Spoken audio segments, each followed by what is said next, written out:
ఎన్ని లెక్కలు చెప్తున్నా అంటే ఇవన్నీ పనులు జరగాలి. పనులు జరగాలంటే మట్టికి పోయినా ఇంటోడే పోవాలని పెద్దలు చెప్పారు. మీ సందులో ఉండే కౌన్సిలరో మీ కార్పొరేటరో ఎమ్మెల్యేతోనో మంత్రులతోనో కలిసి పని చేయించుకోకపోతే మీ పనులు ఎక్కడి అక్కడనే ఉంటాయి. రేపు ఈ విడత కాదు, రెండో విడత ఏప్రిల్లో మళ్ళా ఇందిరమ్మ ఇండ్లు ఇచ్చేది ఉన్నది. పేదోళ్ళు ఇండ్లు కట్టుకోవాలంటే మీ కౌన్సిలర్ మంత్రి దగ్గరకు పోయి కూర్చొని ఇల్లు మంజూరు చేయించుకొని రావాలి. ఎమ్మెల్యేతోని పని చేయించుకోలేనోడు, మంత్రులతో పని చేయించుకోలేనోడు ఇవాళ కష్టమవుతుంది అభివృద్ధికి.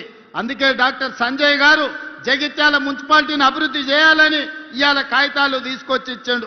జగిత్యాల పట్టణంలో మెయిన్ రోడ్డును మొత్తం విస్తరిస్తామనేది ఈరోజు అడిగినరు. తప్పకుండా జగిత్యాల మున్సిపాలిటీలో రోడ్డును విస్తరించే పని చేస్తాం. వాలంటరీ ల్యాండ్ ఈరోజు జగిత్యాల నియోజకవర్గంలో యంగ్ ఇండియా ఇంటిగ్రేటెడ్ స్కూల్కి అడిగిండు. తప్పకుండా వాటిని అమలు చేసే పని చేస్తాం. మేడ్పల్లి సత్యం 2 పేజీల కాగితాలు తెచ్చి ఇచ్చిండు మీ చొప్పదండి కోసం. తప్పకుండా మిత్రుడు సత్యం భవిష్యత్తున్న నాయకుడు, ఈరోజు జిల్లా పార్టీ అధ్యక్షుడే కాదు, రేపు భవిష్యత్తులో రాష్ట్ర స్థాయికి ఎదగాల్సిన నాయకుడు, యువకుడు, మంచి యువకుడు మీకు ఎమ్మెల్యేగా ఉన్నాడు. తప్పకుండా యువకులను ప్రోత్సహించి చొప్పదండిని అభివృద్ధి చేసే బాధ్యత నాది. అదే విధంగా ఇవాళ గుళ్ళ గురించి వేములవాడ మా ఆది శ్రీనివాస్ అన్న నువ్వు రావాలి అని నన్ను అడిగిన. వేములవాడ రాజన్న దర్శనం నేను పోదామని మొత్తం తయారు చేసిన. ఎంబడే కొంతమంది పెద్ద మనుషులు వచ్చారు. అన్న వేములవాడ పోయిన వాళ్ళకి ఎవరికి పదవి ఉండలేదు, పోయి వచ్చినాక పదవి పోతుందని వచ్చి నాకు చెవులో చెప్పారు. నాకు అర్థం కాలే. అయ్యా నేను పోతున్నది హరిహర మహాదేవుని దగ్గరికి, శివయ్య దగ్గరికి నేను పోతే వచ్చిన సమస్య ఏంది, అదెట్లనో చూద్దాం. ఇట్లాంటి అపవాదులు శివయ్య మీద ఉండొద్దు, ఏదేమైనా సరే నేను వస్తపా అని వేములవాడ రాజన్నను దర్శనం చేసుకుని 150 కోట్ల రూపాయలు నిధులు కేసీఆర్ మాట ఇచ్చి శివయ్యను మోసం చేస్తే వేములవాడ రాజన్న అభివృద్ధికి 150 కోట్ల రూపాయలు మంజూరు చేసి ఇవాళ పనులు జరుగుతున్నాయి. ఆ తర్వాత నేను సర్పంచ్లో 66% సీట్లు గెలిచిన అంటే శివయ్య మనల్ని ఆశీర్వదించినట్ట, శివయ్య మన పదవి పోగొట్టినట్ట ఒక్కసారి ఆలోచన చేయండి. ఇవాళ అదే కాదు, మా ధర్మపురి లక్ష్మీ నరసింహస్వామి మందిరాన్ని గురించి మా లక్ష్మణ్ చెప్తున్నాడు, కొండగట్టు హనుమంతుని గురించి మా సత్యం చెప్తున్నాడు, మా వేదిక మీద ఒక్కొక్కరు ఒక్కొక్క మందిరం గురించి చెప్పారు. అందుకే మిత్రులారా నేను ఒక మాట చెప్పదలుచుకున్నా. 2027లో గోదావరి పుష్కరాలు రాబోతున్నాయి. ఈ గోదావరి పుష్కరాల కోసం ఆదిలాబాదు బాసర నుంచి ఖమ్మం జిల్లా భద్రాచలం వరకు ఎన్ని టెంపుల్స్ ఉన్నాయో, ఎన్ని గుడులు ఉన్నాయో, చిన్న కాళేశ్వరం నుంచి మొదలు పెడితే మంతంలో ఉండే టెంపుల్స్ నుంచి ప్రతి మందిరానికి పూర్తి స్థాయిలో ప్రణాళిక చేసి వీటికి అవసరమైతే 4-5 వేల కోట్ల రూపాయలు ఖర్చైనా ఈ మందిరాలన్నిటిని అభివృద్ధి చేసే బాధ్యత నేను తీసుకుంటా. చంద్రశేఖరరావు లాగా మాటిచ్చి మోసం చేసుడు, జీవోలు ఇచ్చి రూపాయి ఇదల్చకపోవడం లాంటి పనులు చెయ్యను. అన్నిటికీ అంచనాలను చేపిస్తా. మీడియా మిత్రులారా రాసుకోండి. బాసర నుంచి భద్రాచలం వరకు గోదావరి పుష్కరాల లోపల ప్రతి మందిరాన్ని అభివృద్ధి చేయడానికి అవసరమైన నిధులు ఇచ్చి ఈ మందిరాలను పర్యాటక కేంద్రాలుగా, పుణ్యక్షేత్రాలుగా అభివృద్ధి చేస్తాం. అటవీ ప్రాంతంలో ఉన్న ఎకో టూరిజంని కూడా అభివృద్ధి చేస్తాం. నిన్నగాక మన మీరు చూసారు సమ్మక్క సారలమ్మ జాతర 100 రోజుల్లో ఎన్ని పనులు చేసినామో 2 కోట్ల మంది దర్శించుకున్నారు. ఎప్పుడైనా సమ్మక్క సారలమ్మ జాతరకు ముఖ్యమంత్రి అయినాక ఆ పెద్ద మనిషి వచ్చిందా ఒకసారి ఆలోచన చేయరు.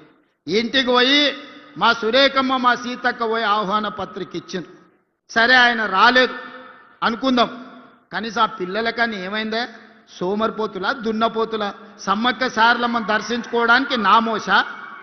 చెట్టంతా పెరిగిండు అల్లుడు, సమ్మక్క సారలమ్మ దర్శనానికి రావచ్చు కదా. గాలికి తిరుగుతాడు ఊరు మీద వాడి అచ్చోసిన ఆంబోతులాక కేటీఆర్ సమ్మక్క సారలమ్మ దర్శనానికి వచ్చిందా? అంటే వేములవాడ రాజన్న అయినా సరే, సమ్మక్క సారలమ్మ అయినా సరే, ఇవన్నీ పేదోళ్ళ దేవుళ్ళు. పేదోళ్ళ దేవుళ్ళని దర్శనం చేసుకుంటే అదో నామోషి అనుకొని మన దగ్గరకు వస్తలేరు. అందుకే ఇవాళ పేదలు కొలుచుకునే దేవుళ్ళు ఏవైతున్నాయో పేదల కోసం ఈ దేవుళ్ళను అభివృద్ధి చేసే బాధ్యత మన ప్రభుత్వం తీసుకుంటుంది. ఎవరు ఎన్ని శాపనార్థాలు పెట్టినా పిల్లి శాపనార్థాలకు ఉట్టి తెగిపడదు. ఉట్టి మీద పాలుంటే పిల్లి కింద కూర్చొని శాపనార్థాలు పెడతాంటే ఆ ఉట్టి తెగిపడిపోను, ఆ కుండ వలిగిపోను అని. అట్లనే ఇవాళ బీఆర్ఎస్ వాళ్ళు పిల్లి శాపనార్థాలు పెడుతురు. ఈ ప్రభుత్వం పడిపోతుంది, రేవంత్ రెడ్డి అయిపోతాడని. ఎక్కడికి పోని 8 ఏళ్ళు ఉంటుంది మా ప్రభుత్వం.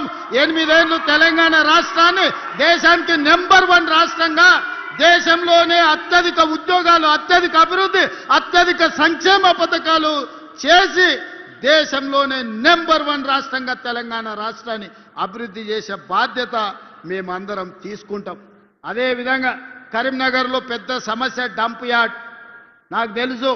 అందుకే కరీంనగర్కి ఈనాడు ఔటర్ రింగ్ రోడ్డు లేదు. హైదరాబాద్ అభివృద్ధి చెందడానికి ప్రధానమైన కారణం ఔటర్ రింగ్ రోడ్డు, అంతర్జాతీయ ఎయిర్పోర్ట్. అందుకే ఇవాళ కరీంనగర్కి ఔటర్ రింగ్ రోడ్డుతో పాటు వరంగల్ కూడా ఔటర్ రింగ్ రోడ్డు ఇచ్చి వరంగల్లో ఎయిర్పోర్టును అభివృద్ధి చేసి ఈ రెండింటిని కలుపుతాం. జంట నగరాలలాగా కరీంనగర్ను వరంగల్ని అభివృద్ధి చేసి ఈ రెండింటి మధ్యలో ఒక పెద్ద డంపింగ్ యార్డ్ తీసుకొచ్చి అక్కడ విద్యుత్తు ఉత్పత్తి చేసి ఒక దేశానికి ఆదర్శంగా ఉండే మున్సిపల్ కార్పొరేషన్స్గా వరంగల్ అండ్ కరీంనగర్ని తీర్చిదిద్దుతాం. ఎవరు ఎన్ని అడ్డంకులు కల్పించినా, ఎన్ని రంకెలేసినా బీజేపీ వాళ్ళు సిల్లి గవ్వ తేరు. మోడీ ముందల నిలబడి అడిగే ధైర్యం నాదే. మా ఈడ బండి గుండు బాగానే మాట్లాడతారు ఈడ మైకుల ముందల, కానీ మోడీ ముందల వీళ్ళకి నిలబడి అడిగే ధైర్యం ఉందా? మోడీ నుంచి చిల్లి గవ్వ తెచ్చే ధైర్యం ఉందా? మోడీ వీళ్ళకి అపాయింట్మెంట్ అని ఇస్తాడా? మోడీ దగ్గరికి వీళ్ళ ముఖమే చల్లదు, వీళ్ళ ముఖమే గుర్తు పట్టాడు. మోడీ గుర్తు పట్టేటట్టుంటే Karimnagar outer ring road Bandi Sanjay దేవాలి, వరంగల్ ఔటర్ రింగ్ రోడ్డు తీసుకురావాలి. ఇవాళ కరీంనగర్ అభివృద్ధికి నిధులు మంజూరు చేయించుకురావాలి. ఇవాళ నిజంగానే మోడీ దగ్గర మీకు పరపతి ఉంటే కాళేశ్వరంలో 1000 కోట్లు కొల్లగొట్టిన కేసీఆర్ హరీష్ను బొక్కలేయాలి. కారు దందాలు ఇవాళ సంపాదించిన కేటీఆర్ను బొక్కలేపియాలి బండి సంజయ్ గారు. మీరు ఈడుండి మా వాళ్ళని బెదిరించుడు, మా వాళ్ళ మీద రంకెలేసుడు కాదు బండి సంజయ్ గారు. మీ శాతనైతే కేసీఆర్ను బొక్కలేపియండి. మీకు వాళ్లకు గూడు పుటాని లేదు, చీకట్ల ఒప్పందం లేదు అంటే కేసీఆర్ హరీష్ను, కేటీఆర్ను సిబిఐతో నీ బొక్క లేపించినాక నువ్వు మాట్లాడాలి బండి సంజయ్ గారు. మీరు కార్యకర్త నుంచి వచ్చి ఎదిగిరు బాగానే ఉంది, మీరు కౌన్సిలర్ ఉన్నోళ్ళు ఎంపీ అయిన బాగానే ఉంది, ఎంపీ అయినోళ్ళు కేంద్ర మంత్రి అయిన బాగానే ఉంది, మీ పరిస్థితి బాగానే ఉంది, కిషన్ రెడ్డిది బాగానే ఉంది. మరి కరీంనగర్ మున్సిపాలిటీ పరిస్థితి ఏముందని నేను అడుగుతున్నా. ఏం తెచ్చినవో ఏమి ఇచ్చినవో చెప్పు.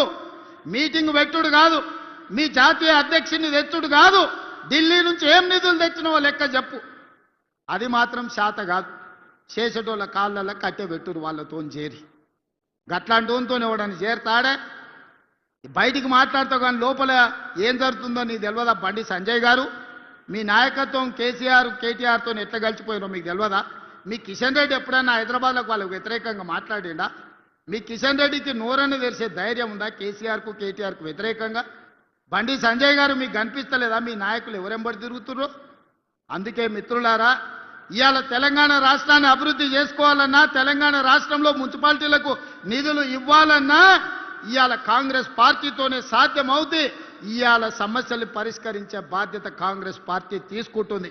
అందుకే మిత్రులారా, ఇంత మంచి కార్యక్రమాన్ని ఏర్పాటు చేసి అభివృద్ధికి పునాదులు వేసుకొని ఇవాళ మనం ముందుకు వెళ్ళాలనుకుంటున్నాం. ఎవరు ఏమి దేరు, ఎవరు ఏమి ఇయ్యరు, ఎవరో వస్తారని ఏదో చేస్తారని ఎదురు చూడాల్సిన పని లేదు.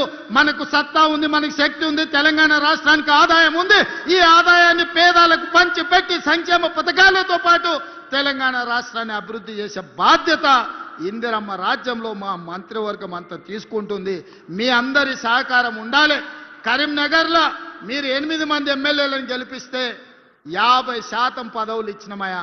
3 మంత్రులు ఇచ్చినాం, ఒక విప్ ఇచ్చినాం. ఇంతకంటే ఎక్కువ పార్టీ ఏమిస్తుంది మీరు చెప్పుర్రి? 8 మంది ఎమ్మెల్యేలను మీరు గెలిపిస్తే 3 మంత్రులు అయిన, ఒక విప్ వచ్చిండు, 4 పదవులు ఇచ్చినాం. 2 ఎమ్మెల్యేలు జిల్లా పార్టీ ప్రెసిడెంట్లు అయ్యారు. మీరు ఎంత